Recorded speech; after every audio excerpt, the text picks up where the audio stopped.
Shalom Shalom, estamos desde la Yeshiva Tefila de Emet, quien les habla Liat con Meshahar, también de la Yeshiva. Vamos a continuar con los estudios acerca de la Megilá Esther, de Purim.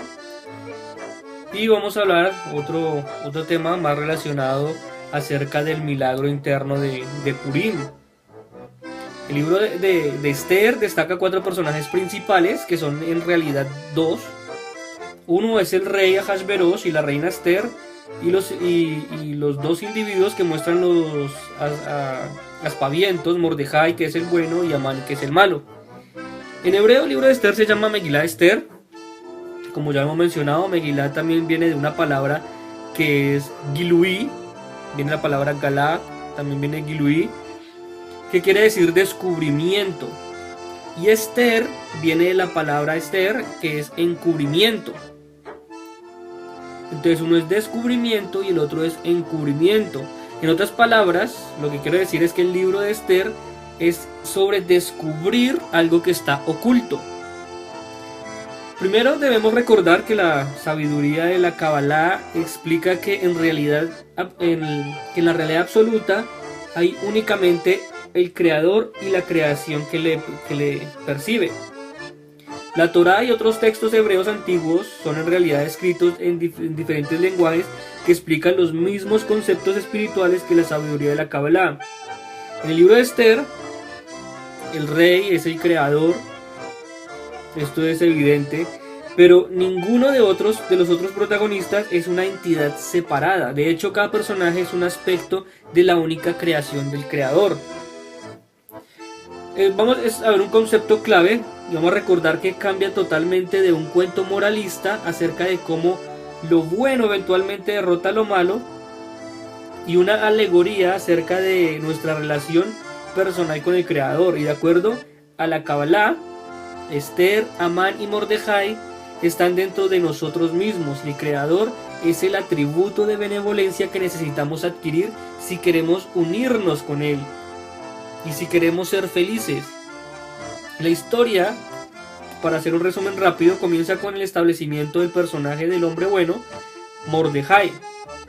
Este descubre que 2 de los sirvientes del rey están planeando asesinarlo y le alerta del peligro a la reina Esther, pero en relación de que el rey es muy diferente a lo que esperaba, ya que lo que hace en vez de ayudar a Mordejai es promover a Amán en lugar de Mordejai. En nuestra historia, la Megilá, Esther representa el alma colectiva, el total de la creación. Los 2 rivales, tenemos a Amán, los 2 rivales, a Amán y Mordejai, representan las 2 inclinaciones del alma que tenemos nosotros. La mala inclinación, que es Amán, y el altruismo, que sería la buena, que sería Mordejai. Estos roles son la razón por la que el rey asciende a Amán en lugar de Mordejai, para escoger el altruismo y entonces unirnos con el creador. Uno debe primero darse cuenta de la trampa que significa para nosotros el egoísmo. Estamos hechos del deseo de recibir placer para un cambio hacia el altruismo, y es imprescindible percatarnos de este egoísmo que es malo para nosotros y consecuentemente queremos cambiarlo. ¿Cómo ocurre esto? Poniendo a Amán, o sea el egoísmo, una trampa que no pueda resistir, exponiéndolo a su verdadera naturaleza. Esta es la razón, y sus últimas consecuencias: le es dado a Amán más y más poder hasta que no puede resistir la tentación, y cuando se le pregunta qué debe ser otorgado a un hombre a quien el rey desea honrar, Amán pica el anzuelo, o sea el egoísmo pica este anzuelo. Si hay alguien a quien el rey quiera honrar, que traiga una vestidura real usada por el rey y un caballo que él haya montado, y le pongan en la cabeza de la cabalgadura una corona real. Luego entra la vestidura y el caballo a lo alto, dignatario de nobleza real, vestirán al hombre a quien el rey quiera honrar y lo pasearán en caballo por la calle principal de la ciudad, proclamando delante de él: así es tratado el hombre a quien el rey quiere honrar. En el corazón del libro de Esther yace el principio más profundo de cómo adquirir espiritualidad. Para descubrir al Creador, debemos prepararnos para descubrirnos primero a nosotros mismos, ya que la creación de la que todos somos parte está hecha de una sola cosa, el deseo de recibir placer, y el Creador está hecho de una sola cosa, el deseo de dar exactamente lo opuesto a la creación. Nosotros estamos todo el tiempo queriendo recibir, y el Creador está todo el tiempo queriendo dar. Si uno piensa que el Creador y la creación son como dos personas, es como si una odiase a la que la otra persona ama. No pueden comunicarse.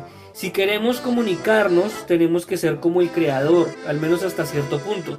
Cuando más somos como Él, mayor y mejor será nuestra comunicación con Hashem. La historia del libro de Esther comprende completamente el camino del progreso espiritual que debemos recorrer. La belleza de la historia es que no tenemos que entender a la primera, sino que se va inculcando en la medida que nos vamos reconociendo nuestro profundo significado. Esas páginas en la Torá pueden ser leídas una y otra vez, revelando nuevos secretos cada vez. Todo lo que necesitamos es asimilar este simple principio. Para descubrir al Creador, prepárate para descubrirte a ti mismo. Cada vez que queramos conocer más al Creador, nos mostrará en su lugar quiénes somos, pero no porque se esconda, sino porque tenemos que descubrir el Amán en nuestro interior, antes de descubrir la grandeza de Mordejai. ¿Quién es el que realmente ama al Creador? Trabajando de esta manera y mediante este método garantizamos no solamente que descubriremos al Creador, sino que la recompensa de Mordejai, que recibió también a cuenta de sus servicios, tomó a Amán la vestidura y el caballo, vistió a Mordejai y lo paseó en la calle principal de la ciudad, proclamando delante de él: así será tratado al hombre a quien el rey quiera honrar. Y además la recompensa final de Mordejai es el gran deseo de Amán, y el rey cogió su anillo que había tomado de Amán y al final de la historia se lo entrega a Mordejai.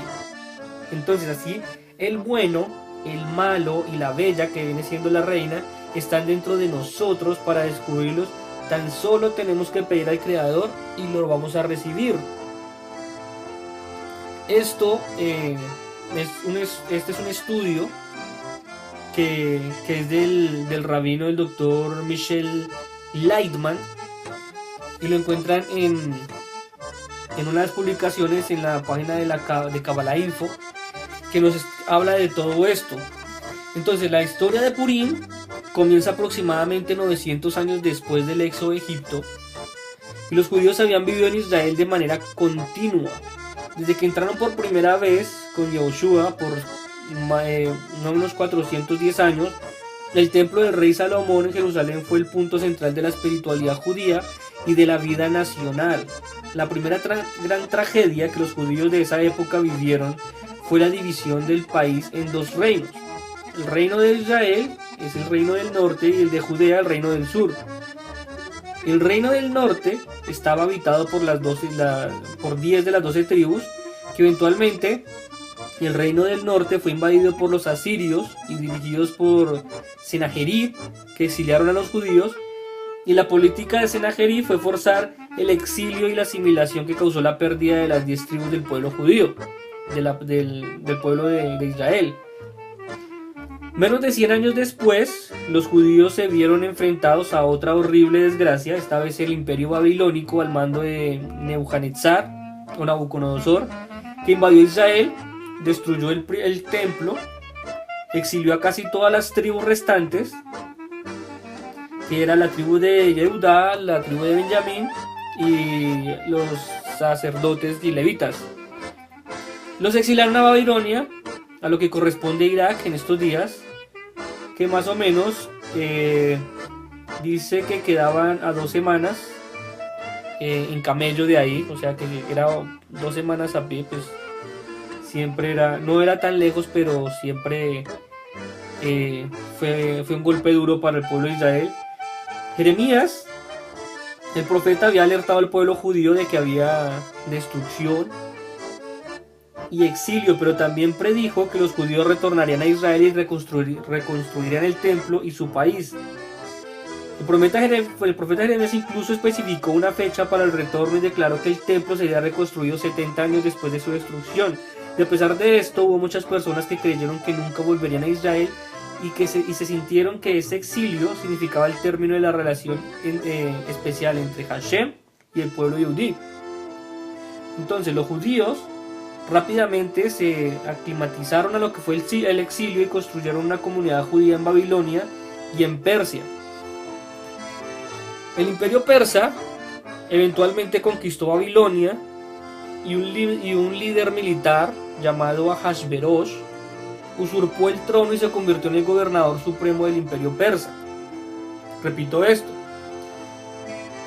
El imperio persa con el tiempo conquistó Babilonia y luego llegó un tipo llamado Ahasverosh, que fue un líder militar, y usurpó el trono y se convirtió en el gobernador y supremo líder del imperio persa. Basado en un cálculo erróneo, él creyó que los 70 años de los que estaban hablando de la predicción del profeta Jeremías se habían cumplido y que por lo tanto la sentencia de los judíos era permanecer en el exilio. Como los judíos habían sobrevivido todos los imperios anteriores, al egipcio, al cananita, al asirio y al babilónico, excepto al suyo. Él se convenció de que este era el imperio eterno y pensaba que el exilio permanente de los judíos era un indicador de la inmortalidad de su imperio. Luego, más adelante, para celebrar su victoria permanente, realiza una fiesta colosal al más puro estilo de los sultanes de esa época, utilizando las vasijas sagradas que Nabucodonosor había tomado como botín del templo de Jerusalén. Incluso más trágico que la fiesta misma era el hecho de que los mismos Yehudim de Shushan, la ciudad capital, Shushan Javirá, también participarían de la celebración de este rey Ahasverosh. A pesar de la expresa objeción de los líderes religiosos, el Talmud afirma que fue este pecado el que causó la amenaza casi fatal para el pueblo judío. Uno de los enemigos más antiguos y persistentes del pueblo judío es la nación de Amalek, los amalequitas, el primer enemigo que atacó a los judíos luego del éxodo de Egipto. Un descendiente de los amalequitas, llamado Hamán, había ascendido a la posición de primer ministro del imperio persa. Este sujeto, fanático antisemita, planeó un pogrom a lo largo de todo el imperio con el fin de eliminar al pueblo judío. Eligió la fecha para su asesinato masivo a través de un sorteo que conocemos como Purim. En Persia la palabra sorteo es Pur, la forma plural Purim, y por eso el nombre de la fiesta Purim. La ironía de la historia de Purim, Esther, era una mujer judía devota, fue tomada a la fuerza como esposa para Ahasverosh. Ella y su tío Mordejai, uno de los líderes religiosos de esta generación, fueron fundamentales en la salvación del pueblo judío. Y después de reunir a la nación judía para que se arrepintieran y rezara, estos dos sujetos lograron desenmascarar a Amán y su plan frente al rey. Amán y sus hijos, que eran malvados, fueron ejecutados cuando Ahasverosh se enteró que planeaban matar a la reina Esther y a su nación. Y los judíos se les permitió defenderse contra sus enemigos el día fijado para la misma aniquilación y resultaron completamente victoriosos. Mordejai y Esther registraron los eventos de Purim como inspiración profética en la Megilá de Esther, literalmente el rollo de Esther. La Megilá se lee públicamente en la noche, en el día de la fiesta de Purim. Y 3 años después de los eventos de Purim, el rey Darius, hijo de Esther y Ahasverosh, le permitió al pueblo judío retornar a Israel y reconstruir el templo. ¿Qué quiere decir esto? Darius es el hijo de la reina Esther. La reina Esther es una mujer yehudí, una mujer judía. Por más de que Ahasverosh sea un rey, sea malvado, el hijo de este rey nace judío. Por lo tanto, Darius, aunque fue el líder de este imperio en esta época, era el hijo de Esther, por lo tanto él tenía sangre de Yehudí. Entonces, él le permite al pueblo judío retornar a Israel y reconstruir el templo. El templo fue reconstruido exactamente 70 años después de la destrucción, tal como lo predijo el profeta Jeremías. A pesar de que se convirtió en parte de la Biblia, de la Torá, del Tanaj, perdón, conocido en español como el libro de Esther, la historia nunca menciona el nombre de Dios, y aunque existen varias alusiones, esta omisión sorprendente realmente refleja el tema central de la fiesta. En Purim celebramos el hecho de que la mano de Dios nos guía, incluso en ocasiones cuando no podemos ver los milagros revelados. Cuando leemos la Megilá, no encontramos dramáticos cambios en las leyes de la naturaleza, sino una serie de eventos aparentemente desconectados que finalmente llevaron a la salvación del pueblo judío. Ahasverosh ejecutó a su primera esposa y eligió a la hermosa Esther como su nueva reina. Estos no son milagros, sino un comportamiento esperado de un rey déspota. Tampoco fue un milagro que Mordejai salvara al rey de un complot para asesinarlo, ganando así su gratitud. Cada evento en sí mismo no fue milagroso ni excepcional. Sin embargo, cuando lo vemos en retrospectiva, una serie de eventos que se observan de cómo una obra de ingeniería divina, con un objetivo en particular, logra el arrepentimiento de un pueblo judío para luego salvarlos. No es un hecho aislado cada suceso que fue pasando, sino fue una obra de ingeniería divina por parte del Creador para lograr el arrepentimiento del pueblo judío. Este tema de alusión puede ser la causa detrás de la costumbre de disfrazarse en Purim. Las máscaras y disfraces muestran que la verdad siempre yace bajo la superficie, que el mundo físico esconde la verdadera realidad espiritual. Ahora, cualquiera que conozca la historia judía puede darse cuenta de que el patrón de Purim se ha repetido en numerosas ocasiones. El hecho de que en el judaísmo, que el pueblo judío haya sobrevivido por más de 3300 años, no es en sí mismo milagroso, sino más significativo es que la supervivencia no sea solamente física, sino también cultural. Todavía se utiliza el idioma hebreo, se lee en hebreo, se estudia la Torá en hebreo, y nos sumergimos en el mismo tipo de mikveh, piscina ritual que se utilizaba en Masada hace más de 2000 años. Se utiliza el mismo tipo de tefilín, que son las filacterias, que se utilizaban en Qumran hace más o menos 1700 años. Ahora, los antisemitas han tratado de erradicar al pueblo de Israel física y culturalmente. Los misionarios han tratado de convertirlos y a otros han tratado de tentarlos a la asimilación, tratando de cristianizar los judíos. Hay gente que va a las casas de los judíos a hablarles de cristianismo, cuando ellos han mantenido una cultura así por 3300 años y siempre se han mantenido fieles. Pues de eso depende la supervivencia del pueblo de Israel. Tratar de convencerlos de que acepten otros libros que para el pueblo de Israel no son sagrados. Para los judíos ortodoxos esto es un tema muy serio, y que de pronto llegue alguien a personas proselitistas a traer adeptos a sus congregaciones. Esto no es bien visto en el pueblo de Israel, por eso ellos no aceptan estas cosas, no es un pueblo prosélito.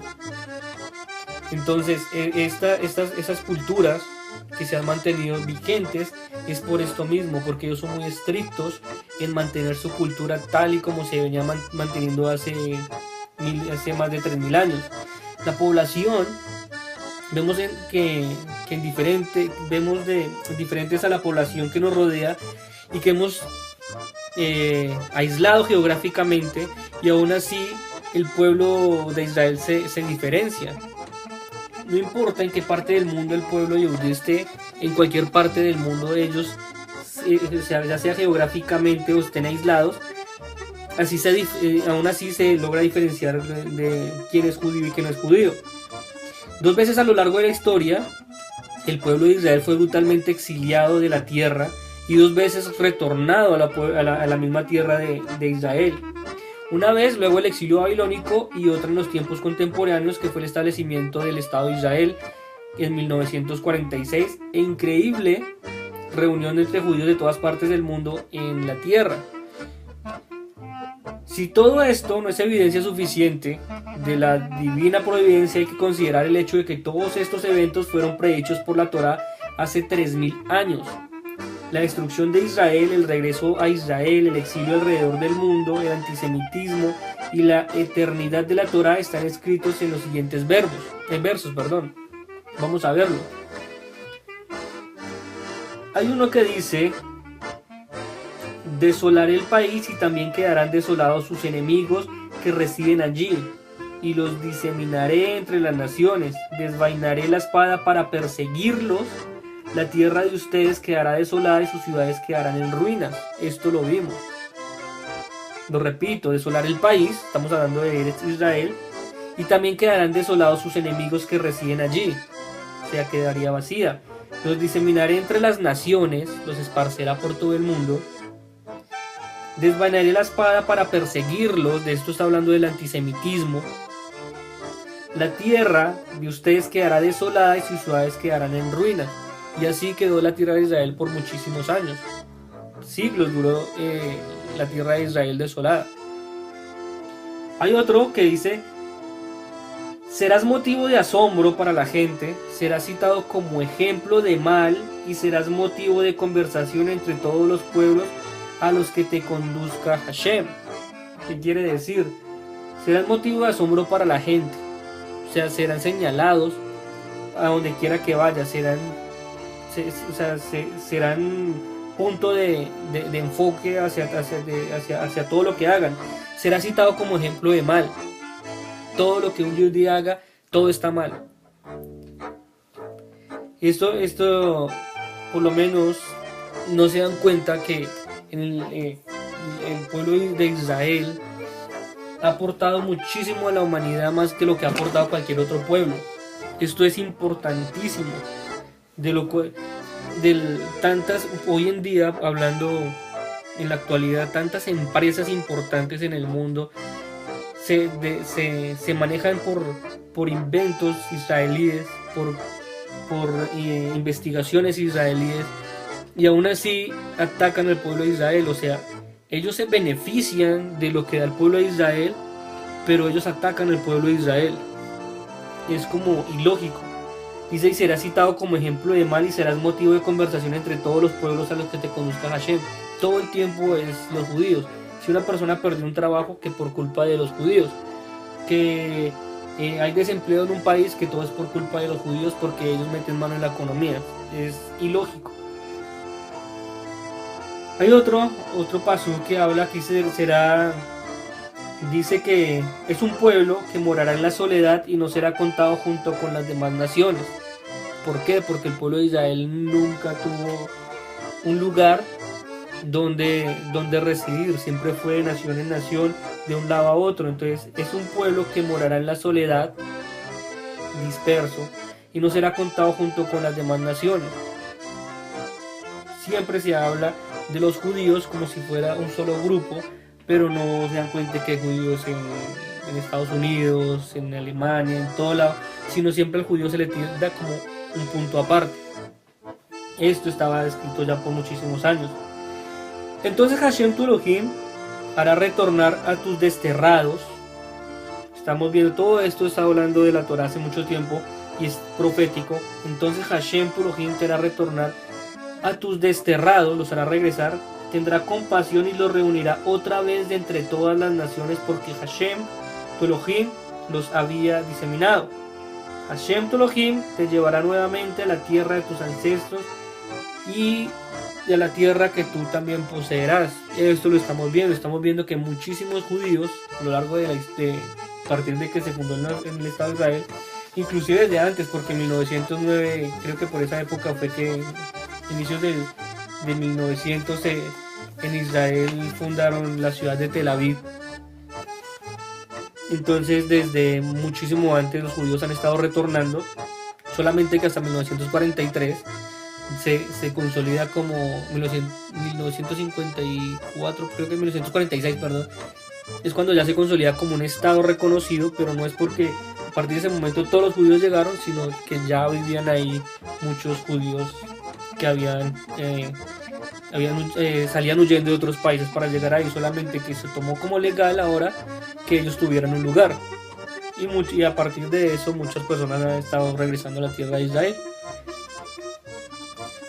Dice también que pero cuando les venga muchos males y angustias, este cántico, o sea la Torá, será testigo contra ellos, pero no será olvidado de tu boca ni de tus descendientes. ¿Qué quiere decir?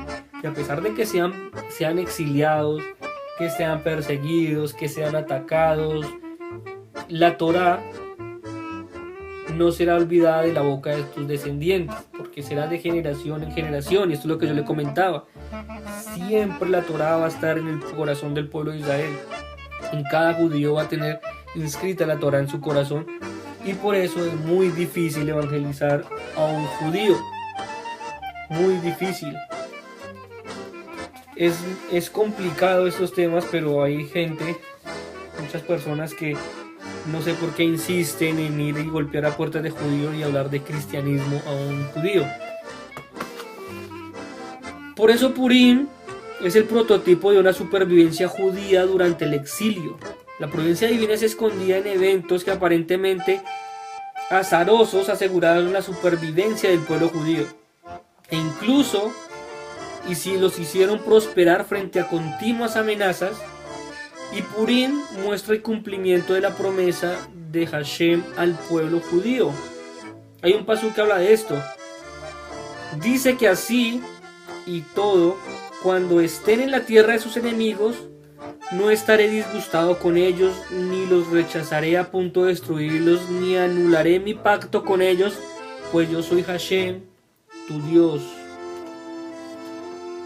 Lo ha repetido.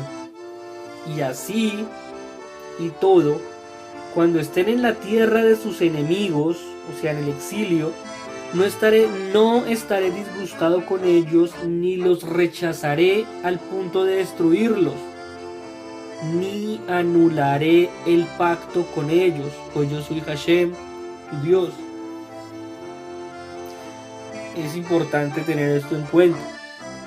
Mientras que los eventos de Hanukkah fueron esencialmente una amenaza a la supervivencia espiritual, Purim recuerda una amenaza a la existencia física. Entonces, Hanukkah fue una amenaza a la supervivencia espiritual y Purim a la existencia física del pueblo judío. Hamán intentó destruir físicamente a todo hombre, mujer y niño judío. Se celebra en Purim la liberación de esta amenaza con mitzvot que enfocan el aspecto físico. Se da dinero a los pobres, regalos de comida a los amigos, se come una comida festiva y también se toma vino. Dar regalos a otros, además promueve la unidad entre el pueblo judío. Es un comienzo cuando Hamán propuso su malvado plan a Hashverosh, describió al pueblo judío como una nación dispersa. No solo implica que estaban geográficamente esparcidos, sino que también estaban unidos y que por lo tanto sería que no estaban unidos y que sería una presa fácil para ellos, para los enemigos. En un nivel espiritual entendemos que esto significa que al no estar unidos, Dios no los protege al pueblo de Israel. La unidad nacional trae integridad y cercanía a Dios. Para contrarrestar esta situación, los sabios de Israel decretaron que debemos estar preocupados por el bienestar y por la amistad entre otros judíos, y fortalecemos la unidad del pueblo judío dando regalos a los pobres, comidas a nuestros amigos y celebrando juntos comidas festivas en Purim. Una de las leyes particulares de Purim es la obligación de tomar vino e incluso embriagarse. tal como afirma el Talmud. Una persona está obligada a emborracharse en Purim hasta el punto que no diferencie entre bendito es Mordejai y maldito es Amán. El beber en forma excesiva es algo que la ley judía no aprueba. Sin embargo, aquí aparece que la ley específicamente promueve beber. Claramente una persona no debe emborracharse tanto como para perder el control de sí mismo y hablar de forma inapropiada. Sin embargo, está obligado a quedar ligeramente embriagado. Lo importante, según las costumbres de cada comunidad, es beber vino de tal forma en que prácticamente uno sea consciente de sus propios de sus actos, para después no caer en algo malo. Debe haber como un punto, un stop hasta cierto punto que una persona pueda tomar. Algunos comentaristas explican que el propósito de beber vino es recordarnos que los milagros de Purim ocurrieron como resultado de una embriaguez. Ahasverosh se emborrachó en la fiesta, lo que llevó a la ejecución de Vashti, su reina. Esta vez, a su vez, invitó a Ahasverosh y Amán a una fiesta a beber, lo que llevó al ahorcamiento de Amán y a la salvación del pueblo judío. Dado que beber tiene un efecto de adormecer el intelecto y enfatizar en los aspectos físicos del individuo, es un medio apropiado de demostrar que el componente físico en vez del intelectual o espiritual del pueblo judío fue amenazado por sus enemigos en Purim. Consumir alcohol refleja los puntos de Purim también de otra forma. Beber baja nuestras inhibiciones y amplifica nuestras emociones.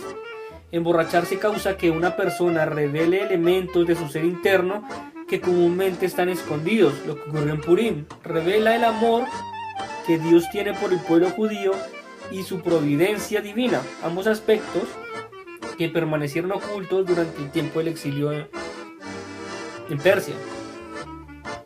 Pero como les repito, no es llevar eso a un extremo, sino es simplemente pues tomar vino y llegar a un punto donde uno sepa controlarse. Dice que están obligados, hay gente que no lo hace, simplemente comparte con su familia, pero hay quienes sí lo hacen. Ya depende también de cada comunidad, de cada persona hacer eso.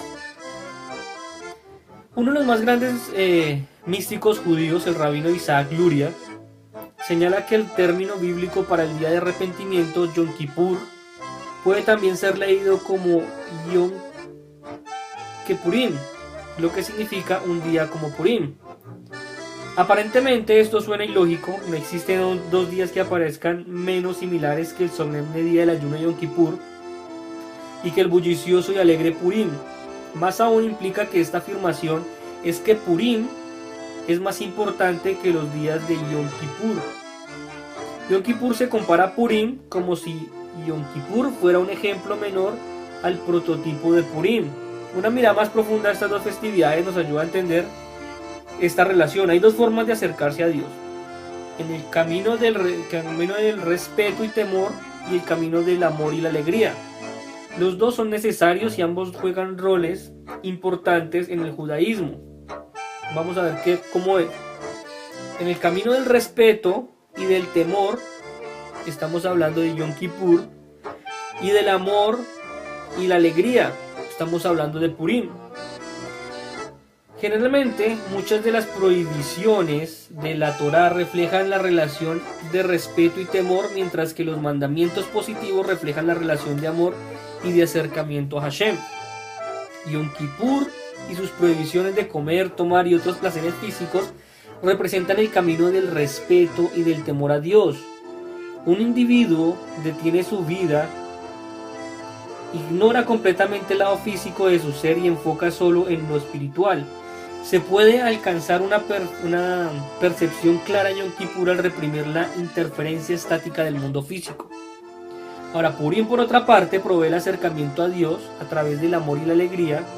Purim nos enseña que puede lograr un nivel incluso más alto de conexión con Dios en una percepción aún más clara, con un sentimiento de amor que por el sentimiento de temor y respeto. Por lo tanto, Yom Kippur es como Purim, pero no exactamente como Purim, porque el amor a Dios es más poderoso que el temor a Dios. Entonces recordamos las misbot que se deben cumplir durante la festividad de Purim. Leer la Megilá Esther, que es una de ellas. Celebración de regocijo, que es la comida festiva de Purim. Enviar comida a los amigos, que conocemos como Mishloach Manot. Y dar regalos a los pobres, que conocemos como Matanot Laevionim. El libro de Esther, como mencionamos, es leído en la noche de Purim y de nuevo al día siguiente. Cada palabra debe ser escuchada claramente. Lo leemos en una sinagoga porque mientras más público, más publicidad se le está haciendo al milagro de la salvación. Pero como les he dicho, si no pueden asistir a una sinagoga, se pueden reunir en familia, invitar amigos y leerla en su casa. Si usted está iniciando en conocer todo esto acerca de la festividad de Purim, es leer el libro de Esther, leer la Megilá de Esther en su casa. Ya con el tiempo va perfeccionando todos estos ámbitos y cada vez va haciendo una mejor lectura y de acuerdo a cómo se debe hacer y cómo lo exige la ley. Ahora, obviamente, estas leyes son para el pueblo de Israel. Un no judío no está obligado a hacer esto, pero hay quienes acostumbran a seguir costumbres del pueblo de Israel, y pues yo tengo en mente que no tiene que hacerlo uno perfecto. Hashem no mira cuán perfecto uno hace las cosas, sino la intención que hay en el corazón de intentar hacerlo. En Purim, en la mañana de Purim, vamos por todos lados visitando amigos, entregando golosinas, que conocemos como Mishloach Manot. Y Purim es el día en que nos acercamos a abrazar a nuestros compañeros, a nuestros amigos judíos, independientemente de cualquier diferencia social o religiosa. Después de todo, Amán no discriminó entre nosotros, por eso es particularmente bueno dar regalos a aquellos con los que puedes haber tenido una discusión, o alguien alguien nuevo en una comunidad que se sienta que esté con nosotros, una persona nueva en la comunidad. Ahora, en Purim es también una misbah especial dar regalos, una sedaká o dinero a los pobres. El pueblo judío es una sola unidad, entonces no se puede de ninguna manera disfrutar de una festividad si hay personas pobres que no tienen lo suficiente para poder hacer la festividad. Luego, al final viene una comida festiva, se come hasta estar satisfechos. Mimamos a nuestros cuerpos, porque fue a los cuerpos a los que este sujeto Amán intentó destruir. Entonces están también una obligación, como le mencionaba, de tomar alcohol, pero obviamente esto responsablemente. Hace más de 2000 años el sagrado templo de Jerusalén fue destruido por el rey babilónico Nabucodonosor, y el pueblo judío fue enviado fuera de la tierra de Israel y fueron forzados a vivir en Babilonia. 50 años después, Persia venció a Babilonia. Asveros fue el segundo rey de Persia. Él gobernó 120 provincias, como lo cuenta la Megilá de Esther al principio, desde Hodú, la India, hasta Kush, en África. Y fue el reino más grande y más fuerte del mundo, porque se habla que prácticamente era el gobernador del mundo. Entonces, si hablamos de Hodú, de la India, hasta Kush, o sea, no es mucha la distancia que había, pero era el mundo conocido de la época. Ahora, no es que se vaya del punto A al punto B, sino que directamente, sino que daba si tenemos un ejemplo, dos países pegados, no es solamente que está a este país y a este país y está la frontera, no, se habla desde el país A da toda la vuelta al planeta hasta llegar al mismo punto donde llega por el lado del otro país. Entonces, en ese momento se hablaba de que él era el rey de toda la tierra, o sea, era el mundo conocido en esa época. Por eso habla de la India, hasta de Hodú, que era la India, hasta Kush, que era África, el reino más grande y más fuerte del mundo. Ahora, un nuevo rey necesita una nueva capital, porque como ya él conquistó todo, entonces él necesita un lugar para ser la capital de todo ese imperio. Por esta razón Ahasverosh eligió la ciudad de Shushan como su nueva capital, y para celebrar esto es una fiesta para todas las personas importantes del reino. Esta celebración, como lo cuenta la Megilá, duró 180 días. Luego hizo una segunda fiesta solo para Shushan, y todos los habitantes de la ciudad estaban invitados, incluso los mismos judíos. El líder Mordejai, el líder de los judíos, le advierte a la gente, a los Yehudim, que no asistieran a la fiesta, pero ellos tuvieron miedo de desobedecer al rey. A ellos les ganó más el miedo de desobedecer al rey que el miedo de servir a Hashem en ese momento. Para ser honestos, ellos se sentían honrados y felices de haber sido invitados por este rey Ahasverosh. Por 7 días ellos comieron y bebieron hasta alegrar su corazón. Solo una cosa les molestaba. Ahasverosh, y esto es gravísimo, trajo las vasijas de oro y plata del templo de Jerusalén y las usó para esta celebración que él se inventó. Este borracho rey empezó a jactarse de su reina Vashti, que era la mujer más hermosa del reino, en el último día de la fiesta, y le ordenó a ella que se presentara y bailara frente a la multitud. Pero ¿qué pasó? Vashti era orgullosa y era la nieta de Nabucodonosor, y se negó a aparecer en público, diciendo: ¿acaso soy una sirvienta del rey? En un arranque de furia, luego el rey la manda a matar, y ahora Ahasverosh no tiene una reina, necesita una nueva reina, y quería a alguien incluso más hermosa que Vashti. Sus hombres fueron de casa en casa por todo el imperio persa, tomando a las jóvenes mujeres y llevándolas a Shushan, donde ellas eran retenidas como rehenes hasta ser presentadas delante del rey. En Shushan había una huérfana judía de nombre Hadassah, que también conocida como Esther, vivía con su tío Mordejai. Cuando los hombres del rey llegaron a la casa de Mordejai, él le dijo a Hadassah que no temiera que fuera con ellos, pero que ocultara, que no le dijera que ella era judía. Diles tu nombre persa, Esther, que Elohim te cuidará, Dios te cuidará. Esther era una buena persona, muy hermosa, y tan pronto el rey la vio, la eligió como su nueva reina. Esther designó a 7 sirvientas.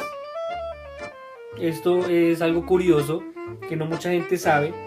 Y para cada día de la semana eligió una sirvienta. De esta manera ella podía saber qué día era Shabbat. Por eso ella escoge 7 sirvientas, para saber allá en donde iba a estar qué día era Shabbat. Sus comidas eran kasher, era la reina, su comida era kasher, y todo el tiempo mantuvo el secreto de que ella era judía. Nadie sabía que era judía. Para todos los días, Mordejai se sentaba frente a la puerta del palacio para esperar noticias de Esther. Un día, cuando estaba sentado en la puerta del palacio, Mordejai escucha por casualidad a 2 hombres planeando asesinar al rey. Entonces él le cuenta a Esther, y estos 2 hombres más adelante son atrapados y asesinados. Y a pesar de que el libro real fue registrado de que Mordejai el judío había salvado al rey, el asunto es olvidado rápidamente. Pero entonces, poco después de esto, Ahasverosh asignó a Amán, al hombre más rico del reino, como su nuevo primer ministro, y a todos sus súbditos del reino les ordenó honrar a Amán e inclinarse a él cuando él se presentara. Todos lo hicieron, excepto un sujeto. Mordejai no aceptó esto, nunca se inclinó ante Amán. La verdad es que estaba permitido honrar a Amán e inclinarse ante él como primer ministro. Eso no está cuestionado. Pero entonces, ¿por qué Mordejai no se inclinaba si estaba permitido? Resulta que él llevaba colgada en su pecho una medalla que tenía grabada una foto de un ídolo, y Mordejai dijo que la gente iba a pensar que él se estaba inclinando también ante el ídolo, y un judío tiene prohibido servir y adorar ídolos. Y de esto también se ha hablado, según lo que contaba el Talmud, de lo que había pasado antes durante la guerra, cuando Amán y Mordejai hacen el pacto cuando están en el ejército. Pero él los inclinaba para que la gente no pensara que él se estaba inclinando ante el ídolo. Ahora Amán estaba furioso y fue directamente donde el rey a quejarse. Le dice que hay una nación repartida a lo largo del reino que es diferente a todas las naciones, no comen la misma comida, no toman nuestro vino y no se casan con nuestras hijas, no cumplen con las leyes del rey y no trabajan cada 7 días. Y estos cada 7 días descansan y siempre están celebrando fiestas. Y le dice que si le da permiso, los puede destruir por él, incluso puede pagar con el propio dinero él cualquier gasto que se presente. ¿Qué pasa? Hasberosh le dio a Amán su anillo real para sellar órdenes y decretos, y el ansioso de llevar a cabo un trabajo perfecto, Amán quería ejecutar un plan en el día correcto, un día de suerte y bendito por sus dioses y estrellas según sus creencias que tenía él. Hizo entonces una lotería, que ya sabemos que en Purim se traduce como, que en hebreo se traduce como Purim, perdón, para elegir este día. Luego mandó cartas selladas con el anillo del rey a cada una de las 127 provincias del reino. En el 13 de Adar, el día 13 del mes de Adar, decía el decreto que deberían destruir, matar y asesinar a todos los judíos, jóvenes y viejos, mujeres y niños, a todos en un solo día. Su dinero y sus propiedades serán de ustedes desde ese día. Cuando Mordejai escuchó el decreto, rompió sus ropas y se puso ceniza sobre su cabeza en señal de duelo. Luego le dijo a Esther que ella debía ir donde el rey para tratar de salvar a los judíos. Entonces Esther tenía miedo de esto, ya que estaba prohibido presentarse frente al rey sin un previo aviso. Pero Mordejai le dice: quizás fuiste puesta en el palacio para este propósito. Si callas ahora, la ayuda llegará a los judíos de otro lugar, pero tú perecerás. Esther entonces pide a los judíos de Shushan ayunar y rezar por ella 3 días. Mordejai cumple con este pedido, con el pedido de Esther, y reúne a los judíos de Shushan, especialmente a los niños, 22,000 de ellos, y ayunaron, se arrepintieron y oraron a Hashem. Mordejai reunió a todos los niños judíos de Shushan y les pidió que también rezaran. Al final fueron los rezos de los niños que fueron escuchados. Los judíos finalmente se dieron cuenta de que no debían haber ido a la fiesta del rey, no deberían haber comido el banquete real, ni bebido el vino, ni tampoco haber usado las vasijas del sagrado templo. Entendieron que este era su castigo por temer al rey más que lo que le temían a Hashem. Cuando los 3 días de rezos y ayuno terminaron, Esther fue donde el rey, y el rey le pregunta: ¿qué necesitas, mi reina? La mitad del reino es tuyo si lo pides. Pero Esther pidió solamente que el rey y Amán asistieran a un banquete privado que ella estaba organizando. En el banquete Hasberosh volvió a preguntar: ¿qué deseas? Y lo que quieras es tuyo. Pero Esther Esther vuelve y invita al rey Amán a una segunda fiesta. Y el rey se extraña con esto, piensa que el rey se extraña, pero Amán estaba encantado. En cuanto Amán había salido del palacio, pasó frente a Mordejai en la puerta, y su placer, que llevaba saliendo del palacio, se convierte en odio al ver a Mordejai. Y piensa y dice: soy lo suficientemente importante como para ser invitado por la reina a un banquete privado junto al rey, y ese judío se rehúsa a inclinarse ante mí. Él quería matar a Mordejai en ese lugar y en ese preciso momento, sin esperar el 13 de Adar. Hazlo, le aconsejó la malvada esposa Zeresh. Entonces Amán construyó una horca de 50 codos de alto en su propio patio. Iba a colgar a Mordejai en la primera oportunidad que tuviera. Y esa noche el rey no podía quedarse dormido, se dio vueltas en la cama hasta que finalmente llamó a sus sirvientes para que trajeran el libro real, el libro de las crónicas del rey. El pesado libro se abrió en la historia de cómo Mordejai el judío había advertido acerca de la conspiración contra el rey y así había salvado su vida. ¿Qué recompensa recibió el judío?, le preguntó el rey. Ninguna, señor, fue la respuesta. ¿Salvó mi vida y no recibió una recompensa?, repitió el rey. Justo en ese momento alguien tocó a la puerta, era Amán, que venía a pedir permiso para colgar a Mordejai el judío. Estaba tan apurado que ni siquiera podía esperar hasta mañana. «Amán», exclamó el rey, «dime, ¿qué se debe hacer a un hombre que el rey desea honrar?» «Se debe estar refiriendo a mí», piensa Amán, y contesta: «Yo sé exactamente lo que debe hacer», dijo él. «Hay que vestirlo con ropajes del rey, poner la corona del rey sobre su cabeza, dejarlo montar el caballo real y hacer que un sirviente camine delante del caballo gritando: así se hará al hombre a quien el rey desee honrar». «Maravillosa idea», gritó Ahasveros, «lo dejaré en tus manos. Busca a Mordejai el judío y haz tal como has descrito hasta el más mínimo detalle».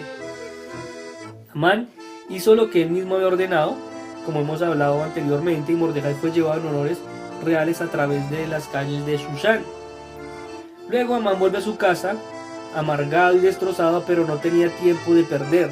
Tenía que estar en el palacio real a tiempo para su segundo banquete con la reina. Una vez más, el rey le preguntó a Esther: «¿Qué deseas?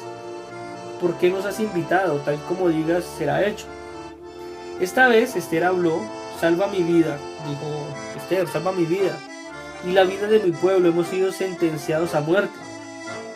«¿A muerte? ¿Tu pueblo? ¿Quién hizo esto?», preguntó sorprendido el rey. «Un hombre perverso y malvado, tu ministro Amán».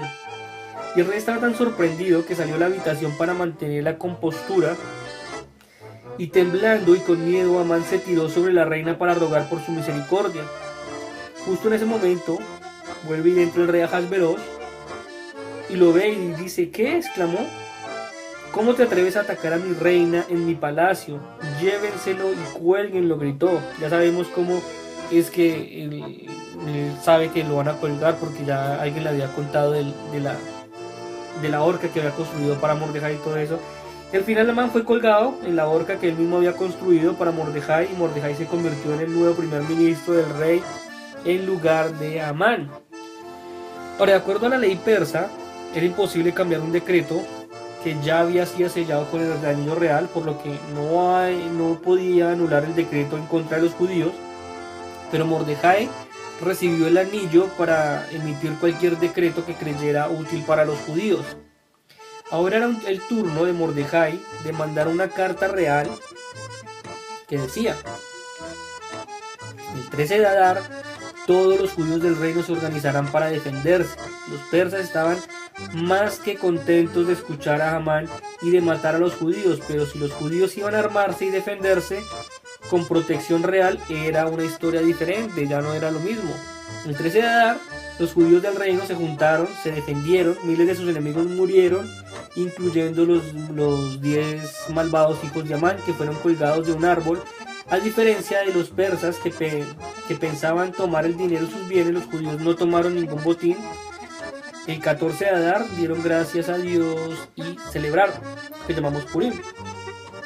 Pero en la ciudad capital amurallada de Shushan, los judíos siguieron festejando un día adicional, el 15 de Adar. Los judíos de Shushan celebraron su victoria. Por eso nosotros celebramos el ayuno de Esther el día 13 de Adar, Purim el 14 de Adar. En las ciudades amuralladas como Jerusalén, la celebración principal es Shushan Purim el 15 de Adar. Esther pidió a los rabinos que se escribieran las historias de Purim y que la incluyeran en los textos sagrados. El rollo de la Megilot, los rollos de la Megilot fueron escritos y enviados a los judíos de todo el reino. Los rabinos ordenaron a la gente cuidar la fiesta de Purim por siempre como un día de agradecimiento. Los rabinos ordenaron a la gente cuidar la fiesta de Purim por siempre como un día de agradecimiento, celebración y alegría, siempre. De mandar regalos a los amigos, de dar dinero a los pobres. Y eso es justamente lo que los judíos han estado haciendo durante los últimos 2400 años. Por eso repito, no intenten cambiar la mentalidad de pensar de un judío. Purim ocurre el 14 de Adar en ciertas ciudades amuralladas como Jerusalén. Se celebra Shushan Purim el 15 de Adar.